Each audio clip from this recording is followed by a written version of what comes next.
Baik, selamat malam semua.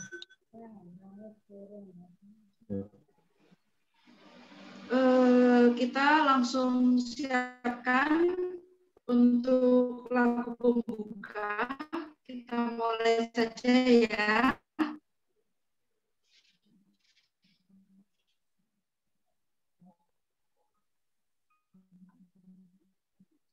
Mari Bu Lena.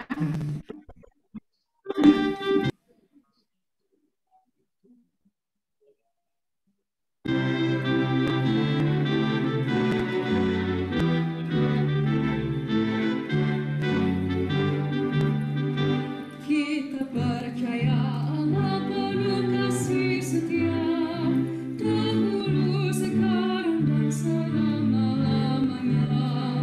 Walau pandemi corona melanda dunia, Dia tetap gembala baik dan murah hati.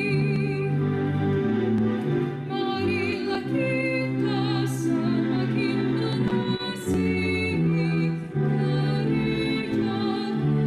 kudusnya, semakin terlibat dalam masyarakat, berbela rasa pada yang tepat.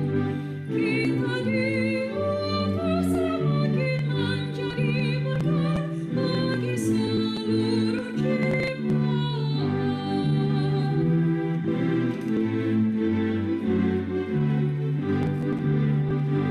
Kita percaya Allah penuh kasih setia, dahulu, sekarang, dan selama-lamanya. Walau pandemi corona melanda dunia, Dia tetap gembala baik dan murah hati.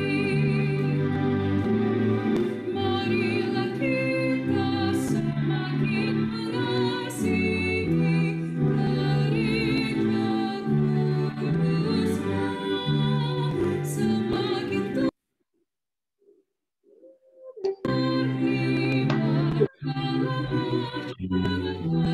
masyarakat, berbela rasa pada yang tepat. Kita diutus semakin menjadi berkat bagi seluruh ciptaan, bertekad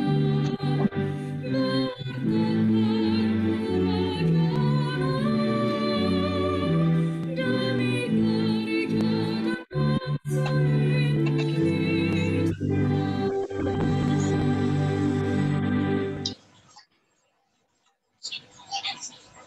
bangsa Indonesia.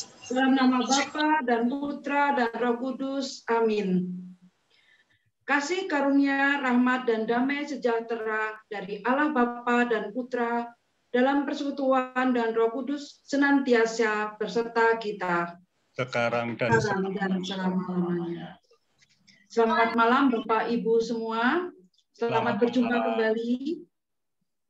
Kali ini tema yang terakhir APP kita cukup menarik, yaitu persaudaraan dalam dunia digital.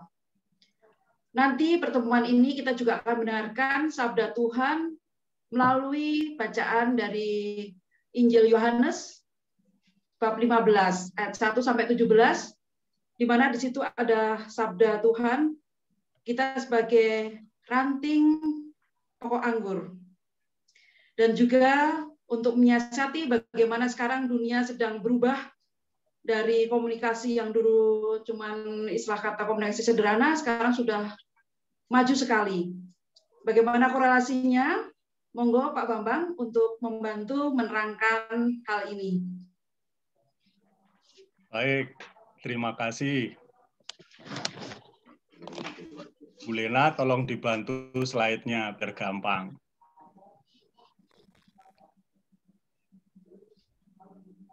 Baik, Bapak Ibu terkasih, tema yang diangkat malam hari ini, persaudaraan dalam dunia digital. Setelah minggu lalu kita ngomongin nanam ubi, kita ngomongin nanam pisang, malam hari ini gereja mengajak kita merenungkan dunia digital. Jadi luar biasa, gereja kita ini sungguh mengikuti banyak hal. Kenapa kita disebut masyarakat digital? Jadi kita yang hidup saat ini, semua kehidupan kita itu terpaut dengan informasi teknologi komunikasi dan teknologi digital. Mungkin bisa diatur, nggak usah spotlight, biar galerinya saja, jadi semua kelihatan, biar saya nggak kelihatan sendirian. Kenapa kita bersyukur sebagai gereja? Karena sejak awal gereja Katolik itu terlibat di dalam perkembangan teknologi komunikasi. Misalnya dalam hal percetakan dan buku, itu di tahun 40-an, Bruder Budi Mulia itu sudah membuat percetakan di Desa Putra, di Panti Asuhan. Terus di tahun 60-an, Romo-Romo Yesuit itu mendirikan apa yang kita kenal Sanggar Prativi. Itulah yang menjadi cikal bakal perkembangan dunia radio dan televisi. Itu sangat membantu perkembangan di Indonesia. Dan juga kalau kita lihat saat ini, mungkin baru gereja Katolik yang orang mau ke gereja, di-scan barcode, daftar pakai web, berangkat nunjukin handphone. Luar biasa. Artinya saat ini kita semua hidup dalam suasana di mana peranti digital itu terhubung secara daring hampir di semua tempat, suasana, kita semua terlibat di sana. Nah, karena ketergantungan atau keterikatan kita dengan peranti-peranti digital tadi membuat pergeseran pola pikir, pola sikap, pola tindak di dalam masyarakat atau kehidupan kita. Maka sebagai umat beriman, kita harus bagaimana? Luar biasa, gereja menuntun kita, mengajari kita bagaimana menyikapi kondisi atau situasi dunia digital saat ini. Kita bersyukur para bapak gereja selalu membimbing kita. Paus Benediktus mengungkapkan di dalam peringatan Hari Komunikasi Sosial Sedunia, tak ada satupun ruang lingkup dalam pengalaman hidup manusia yang lolos dari pengaruh media. Ini luar biasa, jadi kita harus menyadari ini, sehingga kita pun dapat hidup bijak di dalam bermedia sosial. Uskup kita, Ignatius Kardinal Suharyo, menyatakan sikap gereja Katolik sangat jelas. Internet sebagai karunia Allah. Gereja membimbing umat beriman memanfaatkan media sosial secara bijak. Nah, ini yang harus kita sikapi di dalam hidup kita. Karena fakta di Indonesia itu jumlah penduduknya 250 juta. Tapi handphone yang beredar itu 300-an juta lebih. Jadi melebihi jumlah penduduknya. Belum lagi netizennya. Netizennya luar biasa. Indonesia itu paling gencar dan garang. Bahkan hari ini kasus badminton membuat BWF take down Instagramnya. Tidak kuat menanggung bulian atau magian atau dari Indonesia. Hal yang membuat tidak nyaman atau kabar buruknya, Indonesia itu menduduki peringkat, ya tidak paling atas, tapi di peringkat atas sebagai pengguna media sosial yang tidak sopan. Semoga kita tidak ikut di dalamnya. Kalaupun ikut di dalamnya menjadi orang-orang yang tidak sopan di media sosial, malam hari ini, lewat pertemuan ini, kita diingatkan di masa Prapaskah ini, lewat pertemuan malam hari ini. Monggo, Bu Kori dilanjutkan. Baik, terima kasih. Kita lanjut ke ibadat dahulu ya, sebelum nanti kita membahas banyak hal yang sangat menarik. Marilah kita hening sejenak. Menyadari akan kelemahan kita, baik dalam kehidupan langsung, bertatap muka, maupun dalam kehidupan dunia maya, dunia digital, supaya hati kita bersih dari segala dosa yang kita lakukan. Malah kita mengakui bahwa kita telah berdosa supaya layak di hadapan Tuhan. Saya mengaku kepada Allah yang Maha Kuasa dan kepada saudara sekalian bahwa saya telah berdosa dengan pikiran dan perbuatan, dengan perbuatan dan kelalaian. kelalaian. Saya berdosa, saya sungguh berdosa. Oleh Oleh sebab sebab itu saya mohon kepada Santa Maria, kepada kepada para malaikat dan orang kudus, dan kepada saudara sekalian, supaya mendoakan saya kepada Allah Tuhan kita. Amin. Semoga Allah yang Maha Kuasa mengasihi kita, mengampuni dosa kita, dan mengantar kita ke hidup yang kekal. Amin. Kita bacakan doa pembukaan bersama-sama ya.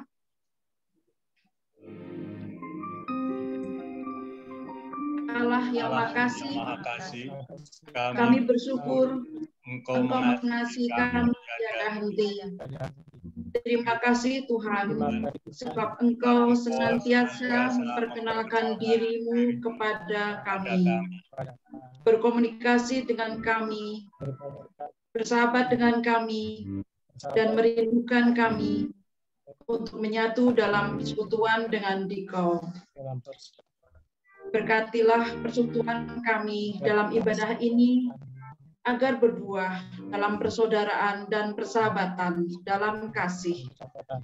Semoga kami semakin mampu memaknai persaudaraan dan perjumpaan kami dalam segala keterbatasan kami saat ini.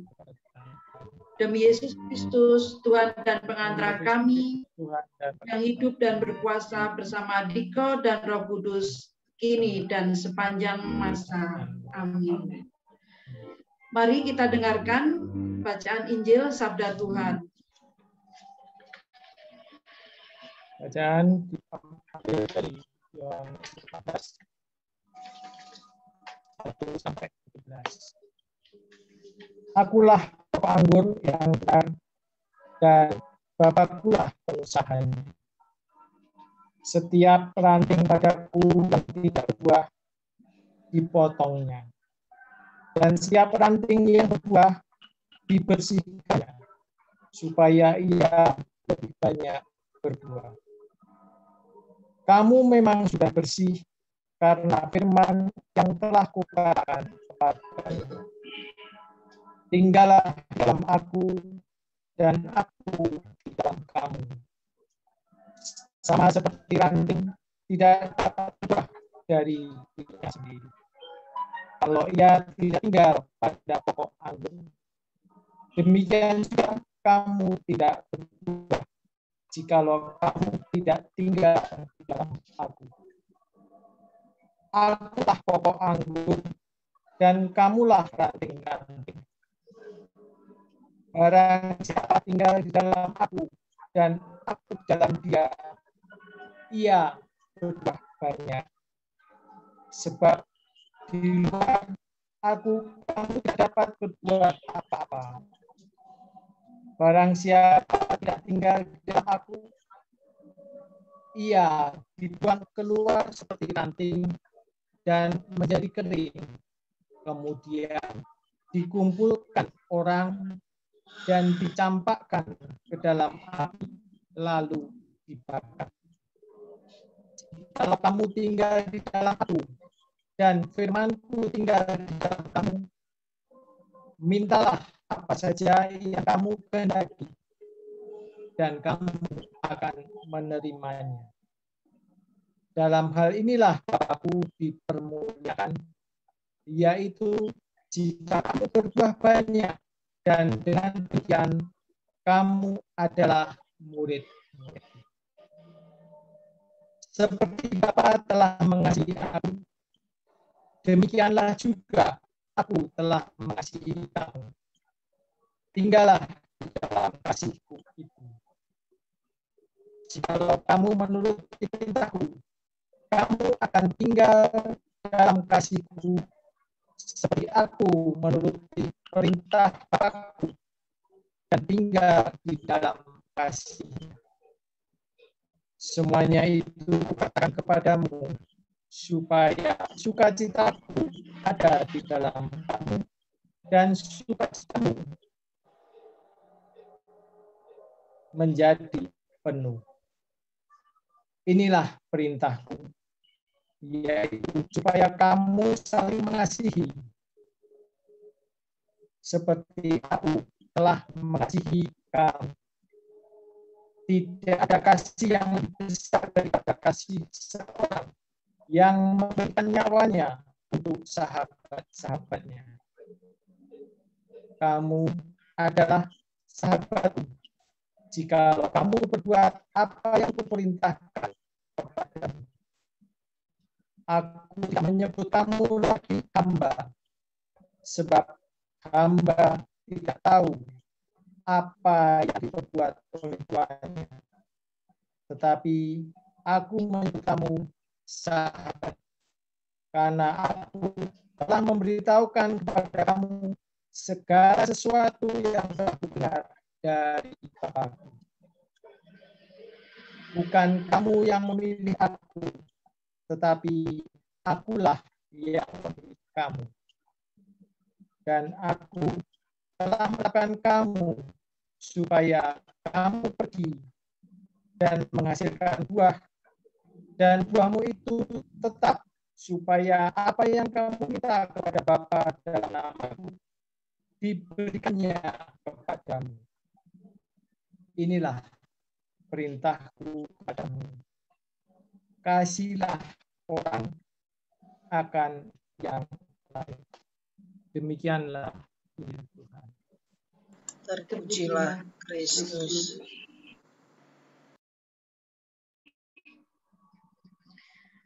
Bacaan Injil ini cukup panjang dan cukup dalam maknanya. Kita hampir sering mendengarkan bacaan ini. Namun kali ini dipilih bagaimana supaya kita bisa menyikapi terhadap tema pada malam hari ini. Kita sudah dipilih oleh Tuhan. Dengan cara apa? Dengan cara kita dibaptis. Dan kita sudah menjadi ranting, tetap melekat pada pokok anggur itu. Kita mengakui Tuhan Yesus sebagai pokok anggur itu, atau kalau secara luas, kita menjadi anggota gereja. Apakah kita sedih atau bahagia? Tentu kita merasa bahagia. Walaupun dengan tegas Tuhan Yesus pun mengatakan, kalau kamu tidak berbuah, penguasa itu, Bapak itu akan memotong dan akan membuangnya, dan akan dikumpulkan menjadi satu lalu dibakar.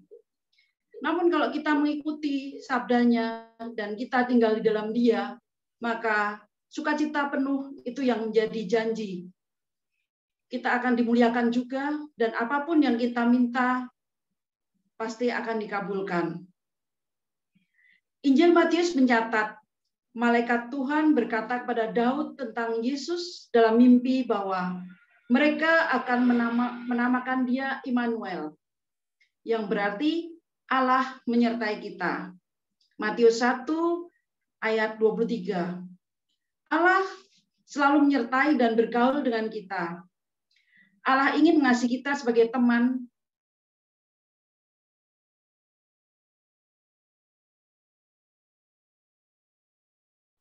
bahkan sebagai sahabat. Memaknai Allah sebagai Allah yang menemani. Injil Yohanes mencatat betapa Yesus memanggil para muridnya sahabat. Kamu adalah sahabatku, jikalau kamu berbuat apa yang kuperintahkan kepadamu. Di Yohanes 15 ayat 14 ya. Dan di bab ini juga memberikan inspirasi tentang hidup menggereja, yakni persekutuan para murid sebagai ranting-ranting dan Kristus sang pokok anggur. Dan kita pun demikian. Nah, kita sebagai anggota gereja yang saat ini sedang mengalami perubahan cara berkomunikasi yang sangat pesat, harus bisa menempatkan bahwa semua itu sebagai karunia Allah yang berkarya melalui umatnya. Kita sebagai gereja, sekaligus sebagai ranting, harus bisa berbuah dalam situasi ini. Kita harus bisa mengambil bagian bagaimana memanfaatkan telekomunikasi, teknologi, dan sebagainya, dan tetap dalam Dia, dalam menggereja dan bermasyarakat.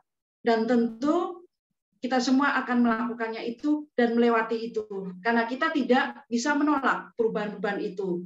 Namun tetap dalam putusan hati bahwa kita tidak boleh lepas dari pokok anggur itu, bahwa kita harus berbuah, dan buah itulah yang semakin banyak itulah yang diharapkan oleh Tuhan. Nah, karena temanya cukup panjang, jadi supaya lebih oke, kita dibantu oleh Pak Bambang untuk menerangkan bagaimana proses di era digitalisasi ini dan nanti dikaitkan dengan bacaan pada malam hari. Monggo Pak Bambang, lanjut. Baik, Bu Kori, terima kasih. Bu Lena, tolong dibantu.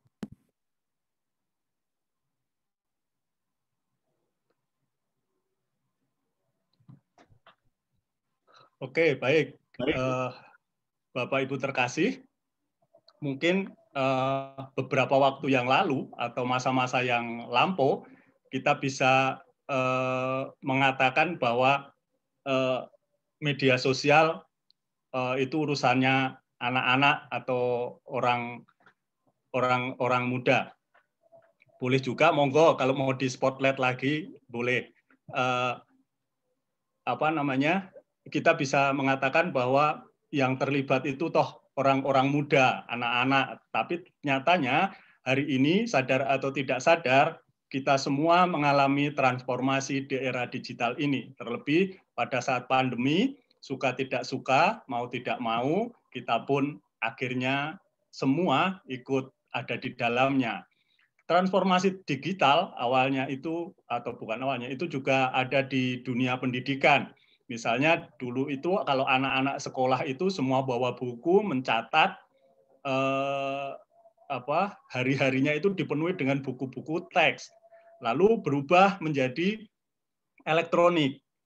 Pak Sipri, Mas Sulis tentu lebih mengalami bagaimana digitalisasi di sekolahan.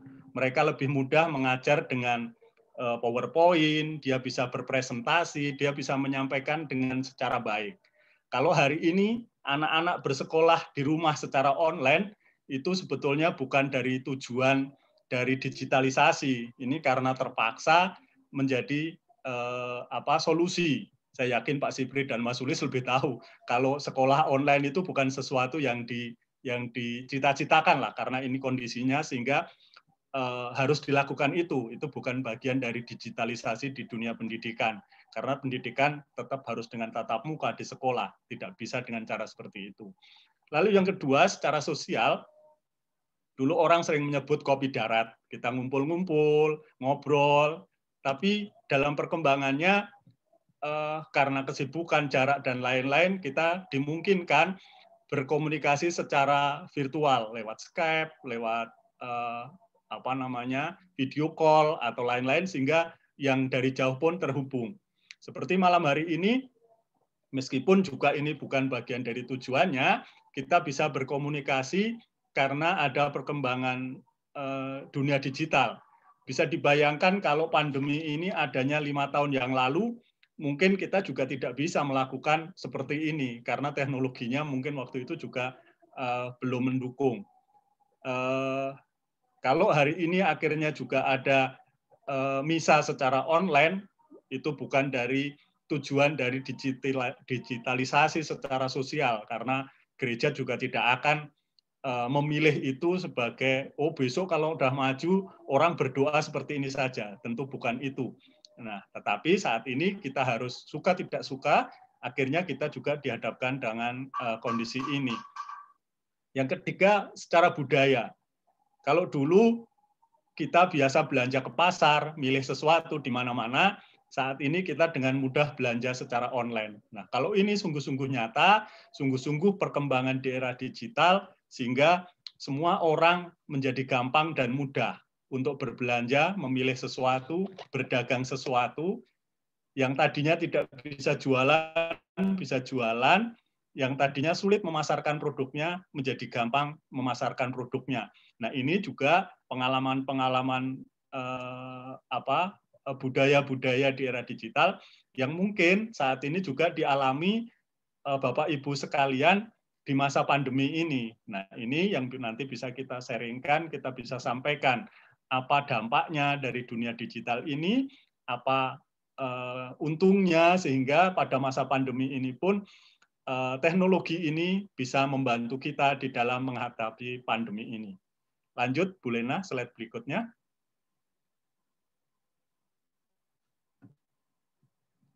Nah, setelah ini, kita sebagai umat Katolik, sebagai umat beriman, bagaimana kita juga harus menyikapi perkembangan di dalam dunia digital ini. Tadi dalam Injil, sebagai panduan kita, patokan kita, sudah disebutkan, kamu adalah sahabatku, jikalau kamu berbuat apa yang kuperintahkan kepadamu. Kristus sang pokok anggur, kita adalah ranting-rantingnya. Ternyata kehidupan kita, baik di kehidupan nyata dan di kehidupan sosial di dunia digital, juga sama-sama mempunyai tata krama, mempunyai aturan. Meskipun dunia digital atau sosial media adalah sesuatu yang tidak ada ukurannya, tidak ada batasannya, semua orang bebas menyampaikan apapun. Padahal di sana juga seharusnya kita membawa etika, membawa tata krama seperti dalam kitab suci ini. Kita juga harus tetap terikat dengan pokok anggur sehingga kehadiran kita di dalam media sosial pun juga mengikuti apa yang diinginkan oleh Yesus. Yesus adalah tokoh komunikator yang luar biasa, komunikasi unggul. Presiden kita pertama, Pak Karno, ketika berada di pembuangan di NTT, itu bertemu dengan seorang pastor sehingga dia belajar Katolik dan membaca Injil. Salah satu Injil favorit Pak Karno itu Yesus yang naik gunung mengajar para rasulnya. Disitulah cara komunikasi Yesus yang ditiru Pak Karno. Dia berbicara dengan lantang, umatnya ada di bawah, dia mendengarkan. Pak Karno paling suka dengan Injil itu. Pastor itu mengatakan orang ini besok pasti jadi presiden, dan benar jadi presiden. Ketika jadi presiden, dia kembali lagi ke NTT, di sana ketemu dengan pastor itu ditanya apa yang diinginkan, saya pengen jadi warga negara Indonesia. Dan itu dikabulkan oleh Pak Karno. Pak Karno benar-benar belajar bagaimana berkomunikasi dan tertarik dengan Injil itu. Sebagai orang Katolik, kita punya pijakan yang sangat luar biasa di tahun ini, di dalam kita menjalani kehidupan ini, di tahun refleksi, Gereja Katolik Keuskupan Agung Jakarta membuat guidance hidup dalam 3 hal yang sangat luar biasa, yakni makin mengasihi, makin terlibat, dan makin menjadi berkat. Maka ketika kita makin mengasihi, artinya kita hidup di dalam kasih, karena orang yang mengasihi pasti akan memberikan yang terbaik. Maka di dalam komunitas sosial, yang menjadi pemersatu di dalam kasih itu bukan lagi alat atau jejaring atau kecanggihannya atau kelompoknya, tetapi kita harus menjadikan Yesus sendiri sebagai pengikatnya. Nah, setelah kita dapat makin mengasihi, kita dituntut makin terlibat. Maka kita juga dituntut keterlibatan kita di dalam media sosial apapun, komunikasi apapun, keterlibatan kita, kehadiran kita adalah kehadiran yang membawa kasih. Maka Paus Benediktus, Bapak Gereja kita juga mengungkapkan bahwa gereja dapat memakai media sosial untuk meningkatkan hubungan yang jujur, dialog, dan saling menghormati sebagai persahabatan sejati. Itu yang diharapkan oleh gereja dengan kita sebagai umatnya. Nah, setelah kita terlibat, kemudian kita harus hadir di dalam komunitas itu menjadi semakin menjadi berkat. Maka ketika kita hidup di dalam komunitas itu, di dalam komunikasi digital, kita juga mempunyai kekuatan untuk menyebarkan rahmat Allah bagi kehidupan manusia, untuk menjalin persekutuan, persaudaraan, kesetiakawanan, damai, solidaritas, seturut nilai-nilai kerajaan Allah. Maka ketika 3 hal ini kita renungkan, ternyata gereja KAJ sudah membuat urut-urutan yang tepat. Karena ini kalau dibolak-balik, itu tidak akan, hasilnya akan beda. Contoh ketika kita makin terlibatnya didahulukan, belum tentu keterlibatan kita, keterlibatan yang tanpa kasih, keterlibatan yang tanpa mengasihi, bisa saja keterlibatan itu menghancurkan. Bisa terlibat, bisa hadir di dalamnya, tetapi tujuannya berbeda, karena tidak ada kasih di dalamnya. Kalau keterlibatannya saja sudah tidak membawa kasih, jangankan akan menjadi berkat. Maka gereja membuat urutan yang sungguh luar biasa. Kita dulukan dulu mengasihinya, kalau sudah mengasihi kita terlibat, sesudah terlibat kita bisa baru menjadi berkat. Lanjut Bu Lena. Nah, kita punya contoh konkret di era digital yang kemarin di tanggal 10 Oktober 2020 ada seorang beato muda namanya Carlo Acutis. Ini luar biasa di masa mudanya, di dunia yang saat ini, yang mungkin kemarin-kemarin kita beranggapan bahwa orang kudus itu masa lalu, ada di zaman dulu. Ternyata kekudusan itu tetap ada sampai hari ini kalau orang itu menjalankan pola hidup kudusnya.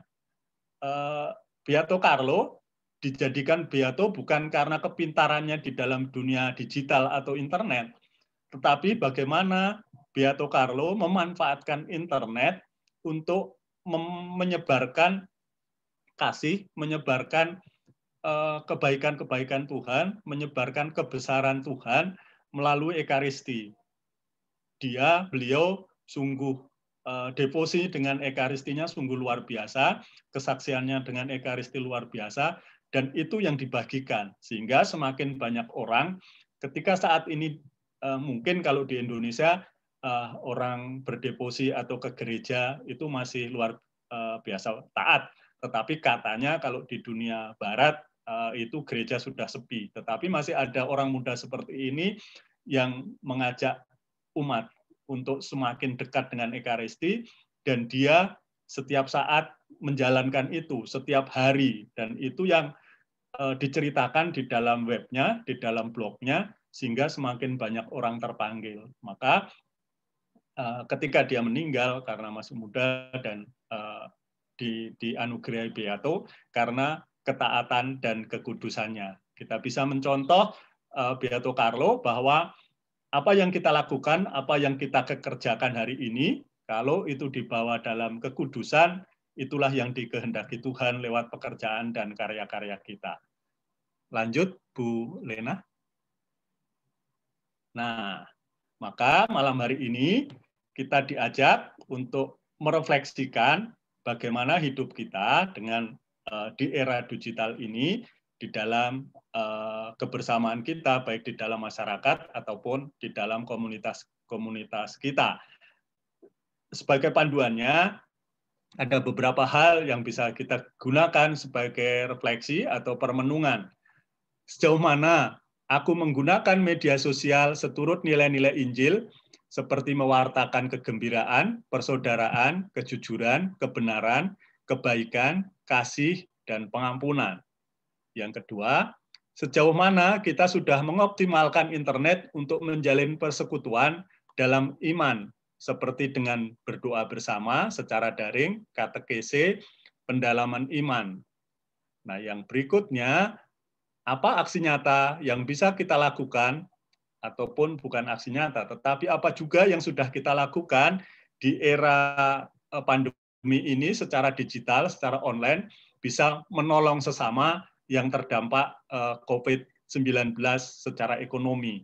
Nah, ini monggo Bapak Ibu bisa disampaikan pengalaman-pengalamannya, apa saja yang bisa kita ungkapkan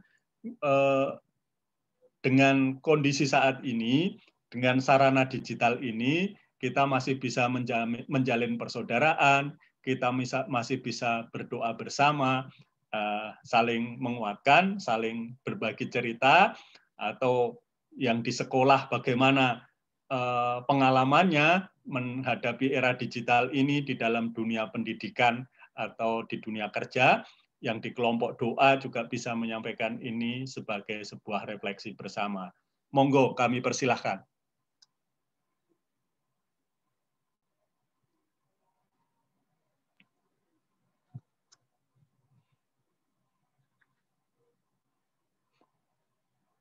Monggo, mungkin Mas Sulis bisa bercerita bagaimana menjadi guru di era digital saat ini.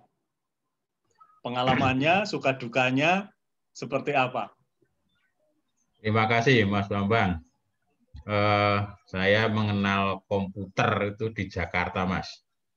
Tahu pelajaran komputer itu di Jakarta tahun 96. Itu pertama kali bisa megang komputer. Oh, kayak gitu komputer itu. Kemudian tahun 2004 itu diwajibkan harus bisa PowerPoint. Ya, itu 2004 baru mulai. Jadi dulu saya kenal itu kalau online itu cuma di UT. Kita masih ingat Universitas Terbuka. Itu dulu online pertama kali kan benar pendidikan. Tapi sekarang ini suka nggak suka mau nggak mau kita juga online, ya kan, tiap hari. Dipaksa dan terpaksa harus seperti ini, ya kan. Maka setiap harinya saya itu paling nggak membuka 4 atau 5 media sosial dari IG, email, YouTube, WA, Zoom meeting, Google Classroom, Line. Itu setiap hari pasti buka itu karena komunikasi lewat situ terus. Ya. Bahkan ngasih soal, ngasih nilai, ngasih seperti itu. Ya, kita nggak tahu di Mas Bambang di situ ngapain, ya kan? Nah, saya juga di situ sama dengan siswa juga. Kadang-kadang siswa kita ajak online, Pak, internet saya lagi hang. Kita tahu bohong atau tidak, saya nggak tahu. Kan? Tahu-tahu dia tugas nggak ngerjakan, ditunda lagi. Kita mau marah bagaimana? Susah kan? Kita ngubur orang tuanya, udah langsung kita Zoom seperti ini. Malam-malam saya Zoom dengan anaknya, mengasih motivasi. Ya Pak, terima kasih Pak. Tapi nggak dilakukan lagi. Ini dunia digital mau nggak mau seperti itu. Kita mau marah jarak jauh. Ya kita hanya bersabar. Ya paling nggak dengan email, dengan Line, dengan IG, dengan WA, itu komunikasi kita dengan dari situ. Itu nggak suka. Dan itu bukan suatu pilihan kita membayangkan dulu jadi guru seperti itu. Saya nggak bayangkan seperti itu. Bahkan untuk jadi Zoom meeting dan Google Classroom itu baru bulan Maret 2020. Itu kita latihan.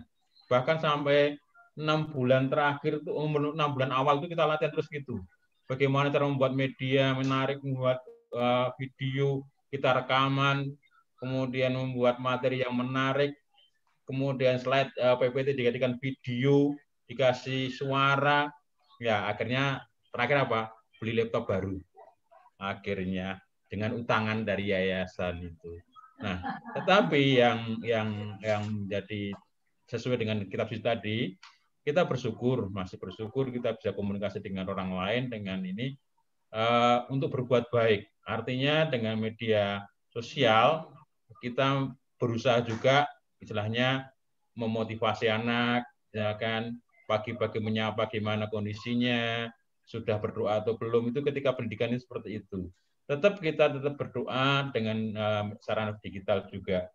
Tapi kalau tadi di yang terakhir tadi bagaimana peran saya secara ekonomi dalam COVID ini, saya belum bisa melakukan. Ya paling kalau ada teman yang jualan apa ya pura-pura kita beli, itu aja dah.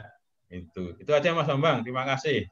Baik, terima kasih Pak Sulis, luar biasa. Itu kalau bukan penderitaan lah, pengalamannya seorang guru di masa pandemi dengan dengan digitalisasi. Tetapi satu hal, mungkin kitalah orang-orang yang beruntung bisa membandingkan dari tadi zaman prasejarah, dari zaman yang belum kenal komputer sampai hari ini menjadi canggih, itu kita bisa membandingkan. Tentu beda dengan anak-anak yang generasi sekarang, ketika hadir, ngertinya segala sesuatu itu sudah digitalisasi seperti ini. Tentu dia tidak punya pembanding. Dia tidak punya pembanding kalau dulu mau cari ojek itu ya harus jalan ke depan, ada orang lewat di awe-awe, kalau ada mobil taksi lewat, kalau di atasnya nyala itu artinya kosong. Itu orang anak-anak nanti nggak akan tahu itu, ini hanya kita yang tahu.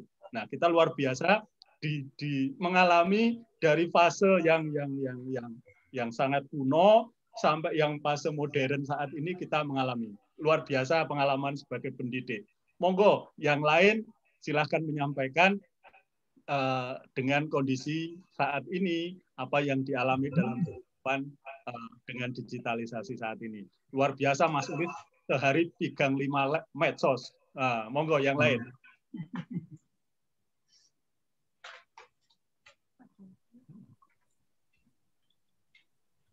Mbak Desi, pengalamannya seperti apa? Baik, terima kasih Pak Bambang. Mungkin saya akan sharing sedikit. Sebenarnya tidak terlalu beda dengan Mas Sulis ya. Mas Sulis itu kan SMA saya yang lebih gedenya dikit gitu. Tapi untuk perilakunya sebenarnya sama saja. Mungkin kalau saya itu dibohongi oleh mahasiswa, mungkin saya tahu nggak tahu, pokoknya saya ya begitu saja sebenarnya. Nah, awal pandemi itu kan sebenarnya dari bulan Maret saya biasanya itu dapat kelasnya adalah kelas teori yang saya di kelas-kelas seperti itu, saya pada saat itu dapat lab. Nah, pada saat dapat lab itu kan kita bekerjanya ekstra ya Pak untuk menjelaskannya. Yang menjelaskan itu belum tentu semuanya mempunyai laptop pada saat itu. Banyak mahasiswa yang pulang kampung karena tidak kuat lagi untuk ngekos karena orang tuanya juga sudah menyerah seperti itu Pak, Bapak Ibu. Jadinya kita kembali lagi ke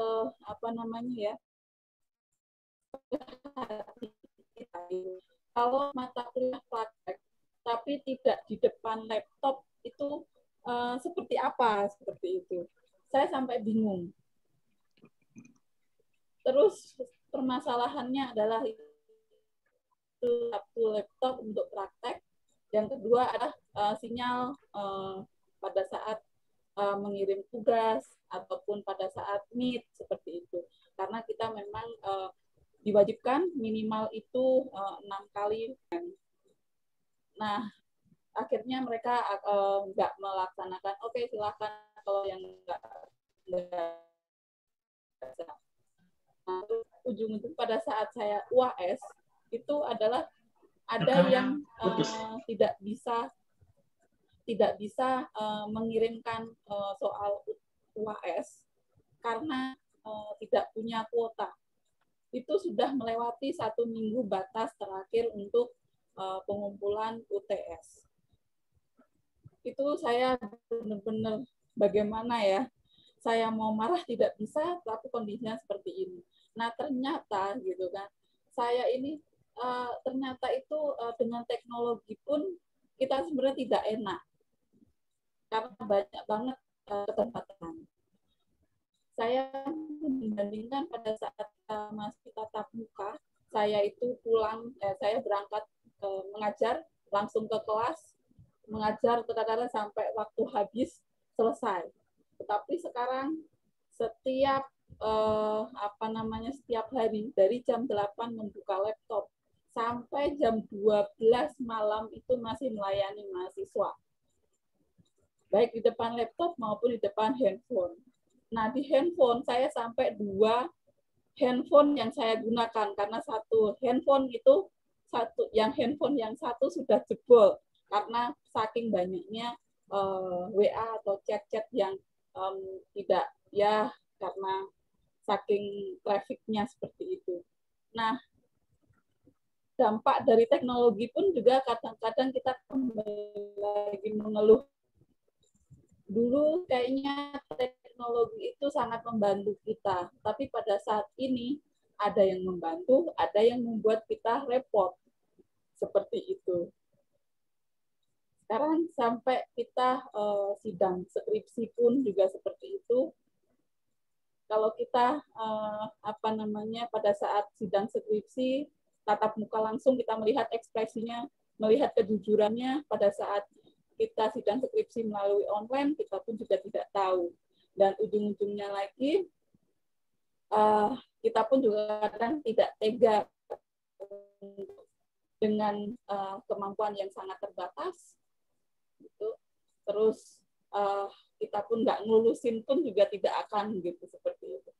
Nah, untuk sampai saat ini semakin hari kita juga semakin bisa beradaptasi. Yang awalnya saya sering untuk seperti di kelas, akhirnya kita ternyata tidak semua mahasiswa itu mampu seperti yang ada di kota. Tidak semua mahasiswa itu sinyalnya bisa memenuhi seperti ada yang di kota, seperti itu.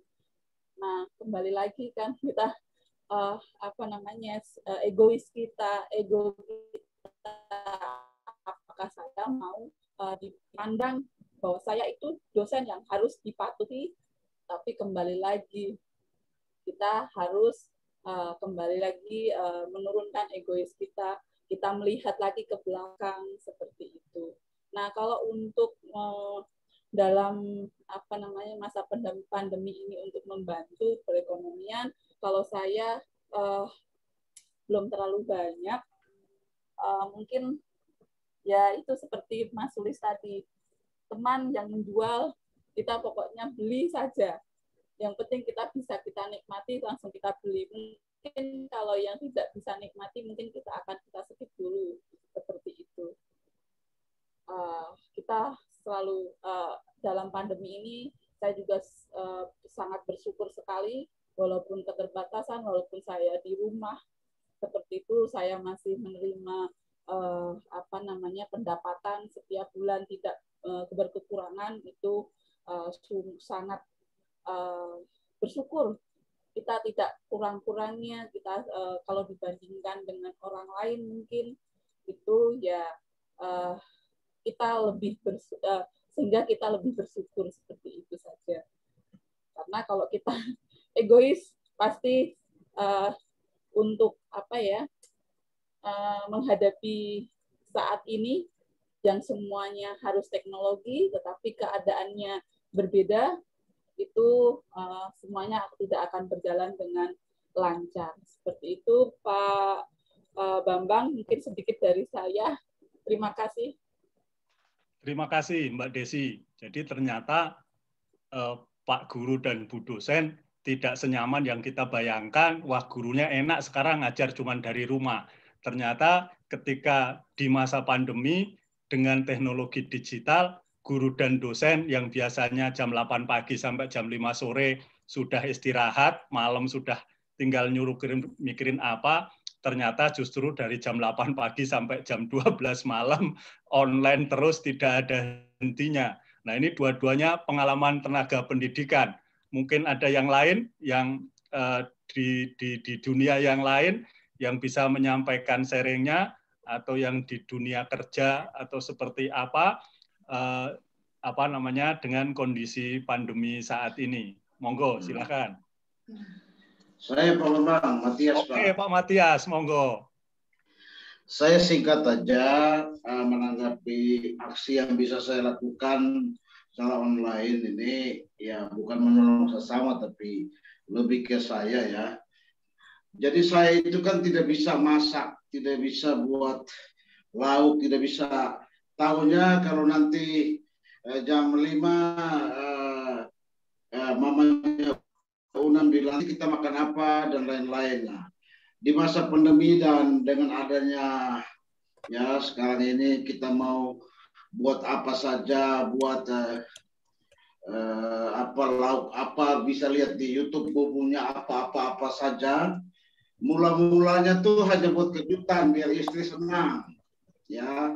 Jadi saya diam-diam sama Unam itu pergi beli ayam kampung, nanti dibikin kuah, bumbunya apa, tanya di situ, langsung tuh keluar dia punya acara masaknya bumbu ini itu. Datang istri datang, woi papa hebat, sudah bisa ya. Saya tambah senang lagi besok begitu. Jadi positif bagi saya. Dengan adanya di digitalisasi ini bisa membantu istri dalam menyiapkan, kalau dia bekerja, kalau saya lebih banyak sejak pandemi itu kami sebulan mungkin 2 kali bisa ketemu, lainnya cuman WFH juga kita tidur aja WFH apalagi. Tapi istri tidak terlalu banyak repot lagi ya. Biasanya ada beberapa makanan favorit yang saya sudah belajar dari YouTube dan selalu saya buat dan dia senang. Itu saya gaspol di situ. Jadi saya pintar, orang lain senang. Kemudian ada lebih makan itu saya sedikit sombong aja itu teman-teman saudara saya bilang ini makanan bagus enak kalian mau, mereka mau karena saya masak tidak tahu takaran, saya bisa kirim ke mereka. Ya memang betul ada terkait COVID juga. Iya kakak, kita COVID tidak kerja, tidak ada lauk, ya saya bisa kasih dengan cara belajar di zaman ini. Gitu Pak Bambang dari saya. Terima kasih. Luar biasa Pak Matias, tepuk tangan untuk Pak Matias. Jadi ternyata media sosial itu tinggal bagaimana kita yang memanfaatkannya. Mau pilih yang mana, apa yang mau dipilih, di sana tersedia semua. Dari yang negatif banyak, yang positif juga banyak, tergantung kita mana yang mau dipilih. Seperti Pak Matias, ternyata di YouTube banyak resep masakan yang bisa diadopsi, sehingga Bu Kori senyumnya tambah lebar. Yang tadinya, saya pikir Pak Matias mau ngomong, karena Bu Kori nggak bisa masak, ternyata bukan. Pak Matias mengatakan, saya nggak bisa masak sehingga baca YouTube. Luar biasa. Karena bagi saya, media sosial atau dunia digital itu seperti restoran, warung Padang. Di sana menunya banyak, tergantung kita mau pilih mana. Mau makan yang berkolesterol tinggi, mau makan yang sehat, atau milih mana, itu pilihan ada di tangan kita. Jari-jari kita lah yang menentukan pilihan. Kita mau milih saluran mana, itu yang akan mengarahkan kita.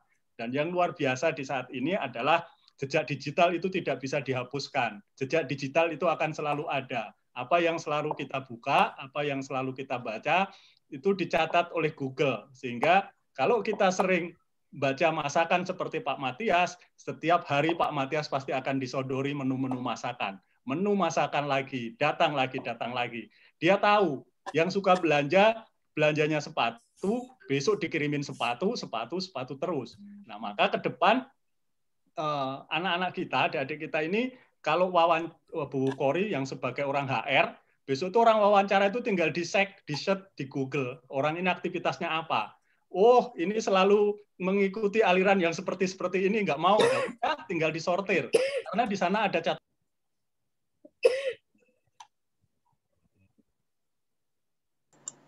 Maaf Pak Bambang, ketutup. Boleh dibuka?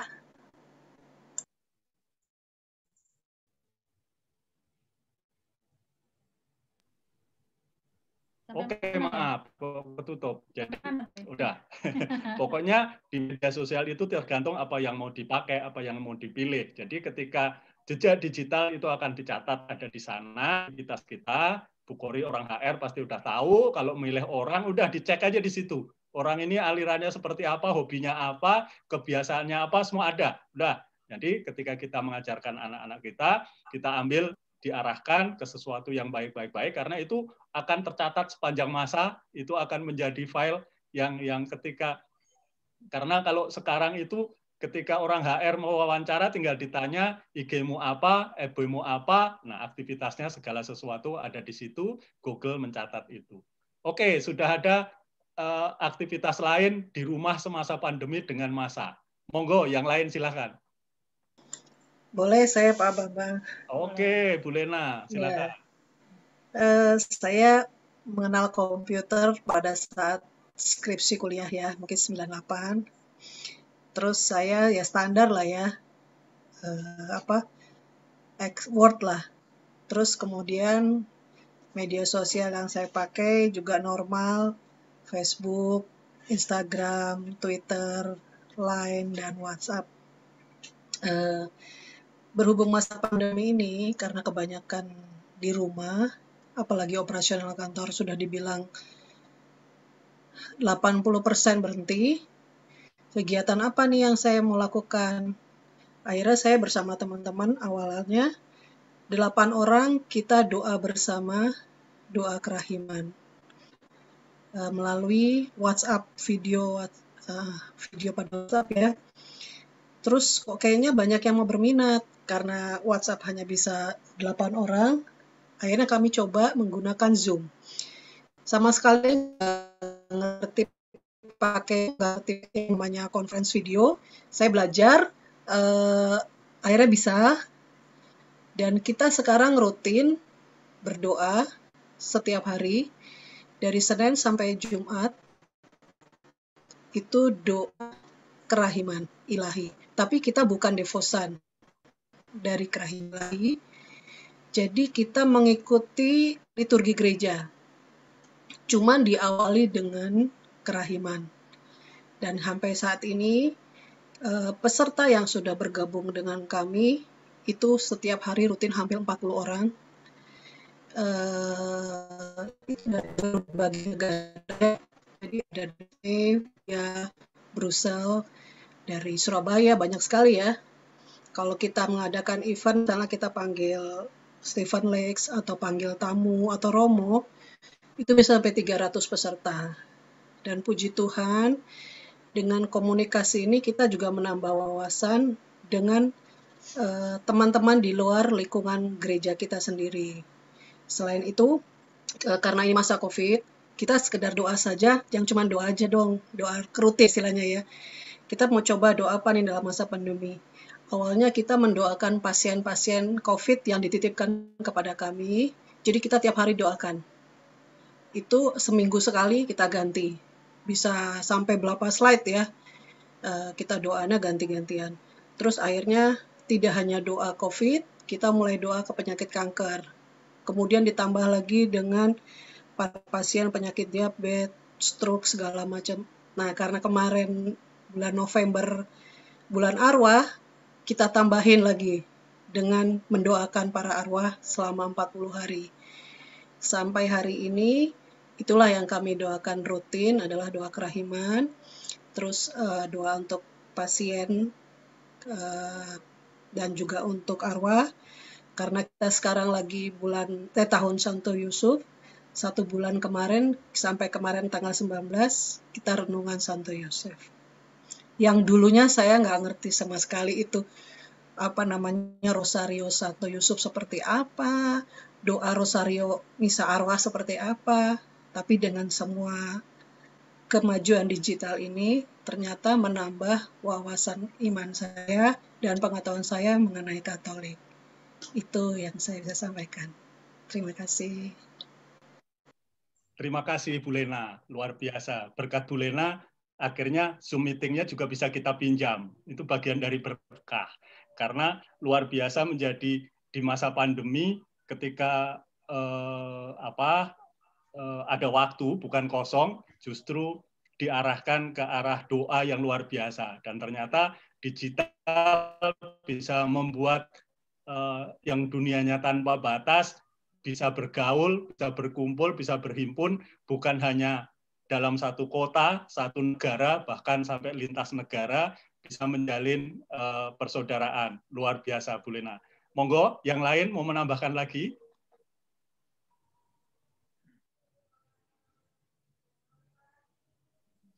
Tambah Pak Bambang. Monggo. Ya, ada positif juga sih kalau kita bisa mengikuti seperti itu ya Pak. Yang dulu saya suka wayang tapi nggak bisa ikut nonton wayang, sekarang bisa live streaming wayang. Jadi lumayan. Lagi senang-senangnya dalangnya meninggal. Waduh, cari lagi dalang baru lagi yang kira-kira menarik. Tapi paling tidak saya bisa mengikuti seperti itu. Lalu yang kedua, kita juga bisa mengikuti itu secara hobi ya, tapi secara pengetahuan rohani, saya juga bisa ikut Romo Bayu. Jadi ikut channelnya Romo Bayu dan ikut grup WAG-nya dia, Katkit, sehingga pada waktu ada Zoom, pembahasan-pembahasan, kita bisa aktif bertanya, bisa langsung kayak seakan-akan bertatap muka, dan selalu mendapatkan jawaban yang baik. Itu membuat kita semakin bagus di Katkit itu, katekese sedikit, apa yang dulu kita tidak pernah tahu, yang hanya seakan-akan cerita harusnya begini, biasanya begini dari orang tua dan segala macam, sekarang bisa lebih tahu, oh landasan dasarnya ini. Bahwa tidak hanya kitab suci saja, tapi ada tradisi Katolik, ada bapak-bapak gereja dan segala macam yang dulu kita jauh dari seperti itu, hanya kebiasaan aja kalau misa begini, atau kalau mau misa begini, atau kalau puasa begini, kalau Sri Dosa begini, itu hanya sekedar tahu dari orang tua atau dari romo yang itu yang ya kita tidak tahu. Tapi sekarang kita tahu, oh ternyata itu, ternyata alasannya begini, sejarahnya begini. Jadi lumayan, dan kita juga bisa memilih. Kalau seandainya saya ingin pembaruan rohani, pengen tahu bahwa khotbah siapa yang bisa membangunkan semangat, misalnya Romo Eko, kita ikuti Romo Eko tentang perkawinan. Tapi saya yang apa ya, biasanya kita tidak lihat, oh sekarang kita bisa lihat, bisa tahu, oh bagus banget ini. Atau pengen latihan doa batin dari Romo Rumanto SJ, itu juga bisa. Jadi semuanya kita bisa ikutin, bagaimana kita bisa memakai informasi itu menjadi membuat kita kaya rohani, tapi juga bisa menyeimbangkan kita dengan mungkin kita punya hobi nonton wayang dan segala macam ya. Jadi itu lumayan sih, bagus buat saya. Itu Pak Bambang, terima kasih. Baik, terima kasih. Ternyata apa yang kita dengarkan malam hari ini, semua hal tentang dunia digital dan perkembangan sosial media itu berdampak baik. Artinya semua tergantung pada kita, siapa yang mau menggunakannya. Ketika kita menggunakannya untuk hal-hal kebaikan, di sana juga tersedia keleluasaan untuk kita menentukan pilihan-pilihan. Tetapi kalau di luaran beredar hal-hal yang negatif tentang media sosial, karena memang mereka memanfaatkannya itu untuk hal-hal yang negatif. Yang menjadi hal utama adalah ketika ada di dalam media sosial, hal-hal yang menjadi viral, hal-hal yang menjadi perbincangan banyak orang, hal-hal yang menjadi top pembicaraan, harus kita sadari itu bukanlah sebuah kebenaran mutlak. Bukan itulah kita harus menjadi orang yang bisa memilih, kita harus bisa membandingkan apakah, karena salah satu bahaya dari media sosial adalah hoax atau ujaran-ujaran kebencian dan lain-lain. Ketika kita bisa memilih, kita bisa menyikapi, tentu apa yang kita dengarkan malam hari ini itu adalah berita-berita baik bagi kita di dalam media sosial. Berita terakhir tentang kasus di Prancis, meskipun jauh di sana, pasti semua Bapak Ibu di sini mengikuti. Seorang guru yang dipenggal kepalanya hanya karena menunjukkan sebuah karikatur di dalam kelas yang harusnya tidak boleh, diceritakanlah oleh anak itu kepada bapaknya dan direkam. Ketika disebarkan dianggap itu sebagai sebuah kebenaran, sehingga ada orang dari pihak lain yang mendengar, lalu dikompor-kompori, dan jadilah seluruh Prancis heboh bahwa telah terjadi seperti ini. Akhirnya sang guru itu dipenggal.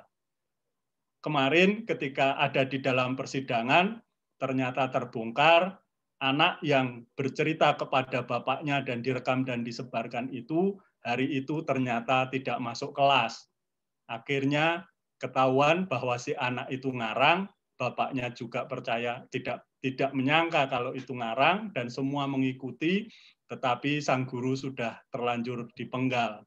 Cerita aslinya mungkin tidak seperti itu, karena si anak itu hanya diceritain temannya, diceritakan lagi kepada bapaknya, dan akhirnya menjadi seperti ini. Maka dalam bahasa Jawa itu ada ungkapan, dititip upo iso sudo, dititip kondo mbrono-mbrono atau bertambah. Ketika kita dititipin sebuah barang bisa berkurang, kalau dititipin kata-kata atau cerita bisa bertambah. Maka di Jawa juga ada istilah zaman dulu itu lambe turah. Dan nggak nyangka kalau sekarang ini menjadi sebuah situs atau sebuah konten media sosial yang luar biasa. Padahal bagi orang Jawa, kalau disebut lambe turah itu sudah divonis, sudah dijatuhkan secara sosial, karena itu benar-benar kata-kata itu kata-kata yang jelek lah untuk seseorang yang dicap menjadi lambe turah. Mungkin orang lain yang tidak paham bahasa Jawa ya kayak biasa saja. Itu sebetulnya luar biasa. Itulah komunikasi sosial yang ada. Dan saat ini kita hidup di dalam era seperti ini, kita bijak menyikapi, kita bersyukur gereja selalu memberikan arahan dan guidance kepada kita. Kita tahu bahwa internet itu penemunya masih hidup sampai sekarang, kalau nggak salah sekarang itu baru 32 atau 35 tahun, tapi perkembangannya sangat luar biasa, membantu kita di dalam kehidupan. Kalau akhirnya melenceng atau apa, itu karena pemanfaatannya saja. Kalau tadi Pak Sulis, Mbak Desi bercerita bagaimana awalnya berkenalan dengan ini, tahun 2015 ketika saya ditawari dari Microsoft untuk diberikan Office 365 berlisensi yang bisa digunakan untuk MS Team, saya pernah bercerita dengan Pak Sulis, Pak Sipri, dan lain-lain di Dewan Pleno. Waktu itu mau memutuskan ini mau dipakai apa gitu kan. Waktu itu kita nggak ngerti manfaatnya mau buat apa. Masa kita mau rapat aja pakai online jarak jauh. Tapi ya sudah, kita terima saja. Ternyata kita percaya segala sesuatu itu tidak ada yang kebetulan. Tuhan sudah merencanakan, tahun 2016 gereja kita itu sudah punya yang namanya fasilitas MS Team. Dan waktu itu tidak pernah dimanfaatkan, mau dipakai apa, ya sudah, toh gratis, tidak berbayar, meskipun ngurusnya harus sampai Singapura atau kemana, ya sudah, dan jadi. Hari ini semuanya bisa kita manfaatkan, itu adalah berkat Tuhan. Terima kasih malam hari ini sharing dari Bapak Ibu, atau mungkin masih ada lagi yang mau menyampaikan, menambahkan satu lagi, monggo. Masih ada? Kalau tidak, terima kasih atas sharing-sharingnya malam hari ini. Saya kembalikan ke Bu Kori. Monggo, Bu Kori. Baik, kita lanjutkan dengan doa umat. Nanti kalau akan ada yang doa spontan, silahkan. Setelah saya doakan ya.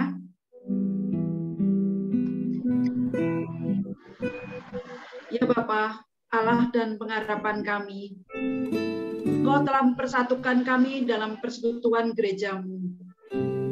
Curahkanlah rahmat kedamaian dan rahmat kasih, sehingga semua umat-Mu selalu bersatu, rukun, dan damai untuk mewartakan kasih-Mu dan membangun kehidupan gereja ini sesuai dengan kehendak-Mu. Kami mohon. Kabulkanlah doa kami.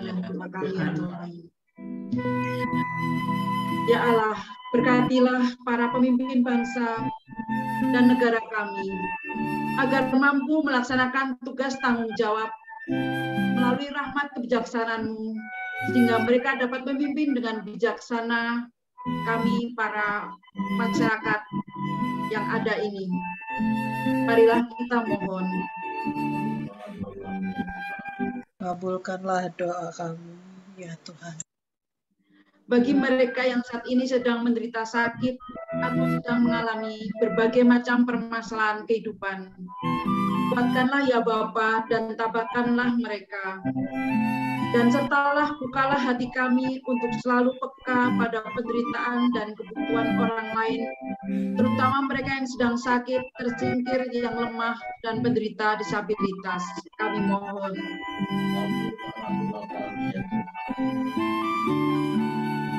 Bagi kami umat di lingkungan wilayah Sisilia, berkenanlah untuk menuntun, memberkati segala kegiatan serta pelayanan kami.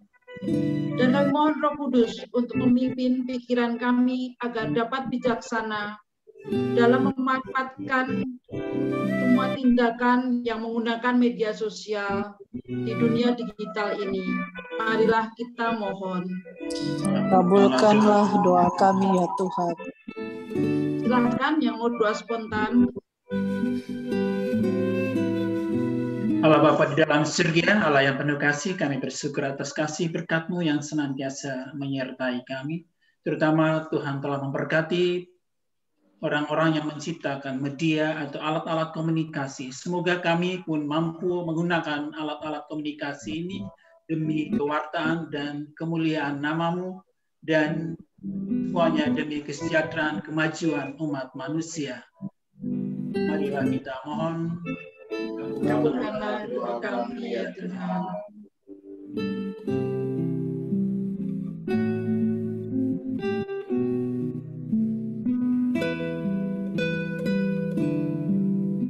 Ya Bapak, pada malam hari ini juga kami berdoa untuk keluarga Ibu Erma yang Pak D-nya baru saja meninggal.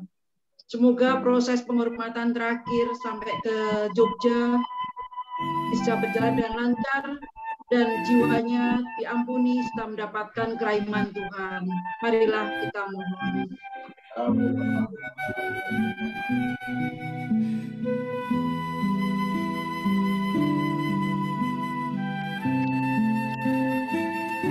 Baik, kita doakan doa tahun refleksi bersama-sama.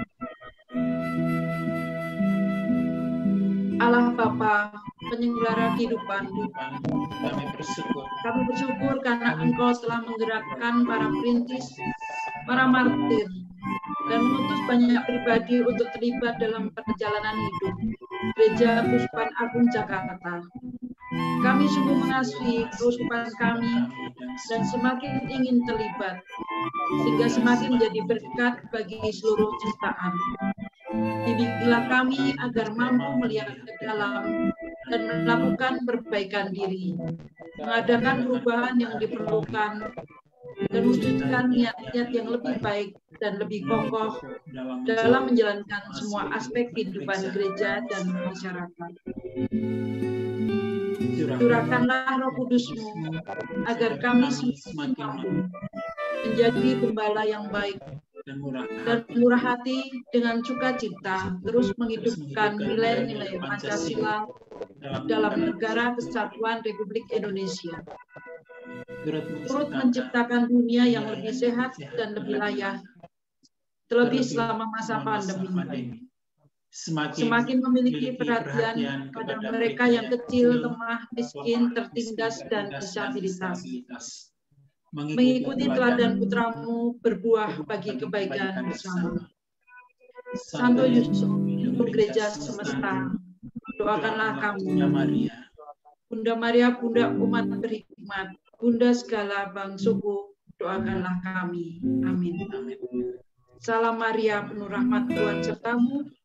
Terpujilah engkau di antara wanita, dan terpujilah buah tubuhmu, Yesus. Santa Maria, doakanlah kami yang berdosa ini, sekarang dan waktu kami mati. Amin. Mari kita gabungkan semua doa-doa yang telah kita panjatkan tadi, supaya lebih sempurna dengan doa yang diajarkan oleh Tuhan Yesus Kristus sendiri. Bapa kami yang ada di surga, dimuliakanlah nama-Mu, datanglah kerajaan, jadilah kehendak-Mu di atas bumi seperti dalam surga. Berilah kami rezeki pada hari ini, dan ampunilah kesalahan kami, seperti kami pun mengampuni yang bersalah kepada kami. Dan jangan memasukkan kami ke dalam pencobaan, tetapi bebaskanlah kami dari yang jahat. Amin. Kita doakan doa penutup bersama-sama ya. Tuhan Yesus Kristus, sahabat perjalanan kami, terima kasih untuk karunia zaman berupa teknologi informasi dan komunikasi digital yang menjadi sarana kami hidup bersaudara dan bersahabat satu dengan yang lain. Semoga kami menjadi tanda dan sarana persatuan dengan Engkau. Semoga dalam menjalin secara tertutup dan setia, menjadi saksi kabar gembira dan nilai-nilai Injil dalam dunia digital. Semoga komunikasi kami menjadi komunikasi yang mengasihi, memberkati, dan mengampuni. Doronglah kami pula ya Roh Kudus, agar dengan bijaksana mampu menggunakan internet dan media sosial sebagai sarana untuk berbagi dan solider dengan sesama yang membutuhkan. Demi Kristus Tuhan dan pengantar kami, yang hidup dan berkuasa bersama Dikau dan Roh Kudus, kini dan sepanjang segala masa. Amin. Tiba saatnya kita akan menyelesaikan ibadat ini dengan berkat dan pengutusan. Marilah kita mohon berkat Tuhan. Semoga Tuhan beserta kita sekarang dan selama-lamanya. Semoga kita sekalian dilimpahi oleh Allah yang Maha Kuasa dalam nama Bapa, Putra, dan Roh Kudus. Amin. Amin. Ibadat pada malam hari ini sudah selesai. Syukur kepada Allah. Syukur kepada Allah.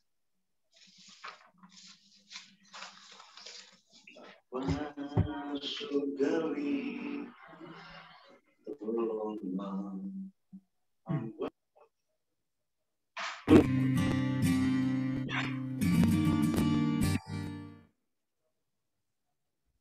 Matias nyanyi, Pak.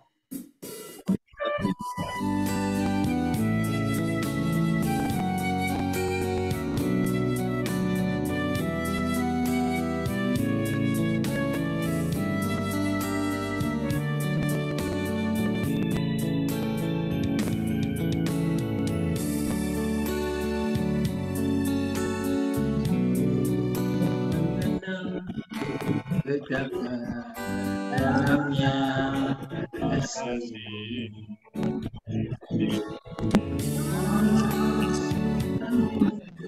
Buatku mengerti padaku. Semua yang terjadi di dalam ajarku menyadari selalu sertaku di hatiku, selalu bersyukur padamu karena rencana abadi.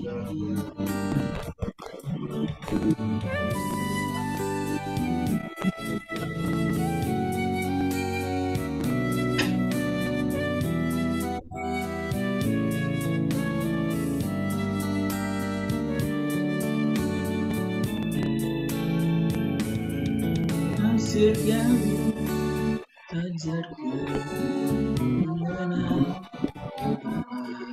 dalamnya kasih. Surgawi buatku mengerti betapa kasih padaku. Yang terjadi di dalam hidupku, ajarku menyadari Kau selalu sertaku, beri hatiku selalu bersyukur padamu karena rencanamu ada.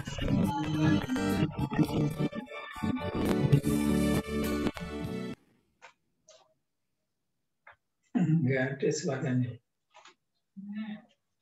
Sengaja Pak buat karaoke. Karaoke. Ya. Biasanya Pak Matias nyanyi tadi. Udah enak-enaknya nyanyi diputus. Terus tadi Pak Matias sudah renggang-renggang. Tapi puji Tuhan ya, lancar ya. Amin, lancar. Amin. Wah, Terima serinya kasih keren, Polri, Pak Bambang yang sudah Monggo, memimpin Mas Eko, ya. Apa? Panen singkongnya kapan jadinya ya? Pak Setio silahkan. Pak Setio silahkan sudah. Baik. Ya. Baik. Ini terima kasih Bapak Ibu semua yang berkenan bergabung dalam acara pertemuan APP yang keempat ini. Dan terima kasih pula Bu Polri dan Pak Bambang yang malam hari ini telah memimpin ibadat malam hari ini, dan juga Pak Adrianus. Dan semoga acara ini juga seperti tadi dalam tema kita untuk kita bersahabat dengan digital. Semoga acara-acara selanjutnya pun meskipun mungkin pandemi sudah berlangsung, mungkin dalam satu ketika kita juga ada acara yang mungkin tidak memungkinkan bisa bertemu, kita buat acara-acara seperti ini, sehingga ini juga memberikan suasana yang lebih akrab meskipun jarak jauh. Dan terima kasih hari ini meskipun kita pesertanya hanya 20, namun rasanya materinya Pak Bambang dalam membawakan dalam suasana yang santai, enak, sehingga bisa masuk. Dan Fani sama Tiara pun meskipun dengan santai juga mereka tidak meninggalkan, berbeda dengan yang sebelumnya, kadang-kadang dia malah sering kabur. Dan mungkin dari saya cukup sekian dan terima kasih. Monggo Bu Kori mau menyampaikan atau Pak Bambang, Pak Sipri. Satu tambahan terutama untuk lingkungan Sisilia 4, gesernya tolong dibantu untuk karena kemarin saya terlambat sehingga sudah dikejar-kejar sama tim geser. Terima kasih. Oke, Bapak Ibu, yang pertama terima kasih tim Sisilia 4 Pak Setio dan Pak Bambang, Bu Kori, Pak Adri tadi sudah membawakan kita dengan sangat luar biasa ya. Refleksi kita untuk malam hari ini ditambah dengan Bapak Ibu yang sudah men-sharingkan pengalaman-pengalaman iman untuk menambah wawasan kita. Sekali lagi terima kasih untuk Bapak Ibu lingkungan Sisilia 4 yang sudah membawakan APP keempat penutup ini dengan sangat baiknya. Yang kedua, terima kasih kepada dua keluarga hari ini yang sudah bertugas sebagai talak ya, tata laksana, keluarga Pak Tardi dan keluarga Pak Andri. Ya. Terima kasih atas pelayanannya hari ini. Minggu depan petugas talak akan bertugas lagi di Minggu Palma pukul 8.30 di Pinang di jam 7 ya. Kemudian untuk pendaftaran PPK saat ini sudah dibuka ya untuk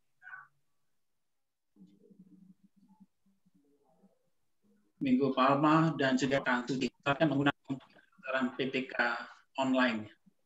Yang offline kayaknya belum ya, belum. Offline belum. Offline Itu belum. saja dari 24 saya. ya. Terima kasih.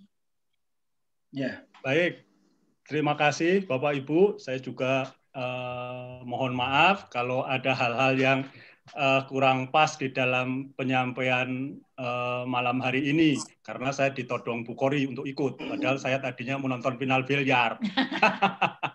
Enggak Bu, bercanda. Tapi saya senang sekali malam hari ini dengan sharing Bapak Ibu. Ada juga satu cerita yang ketinggalan. Tema hari ini adalah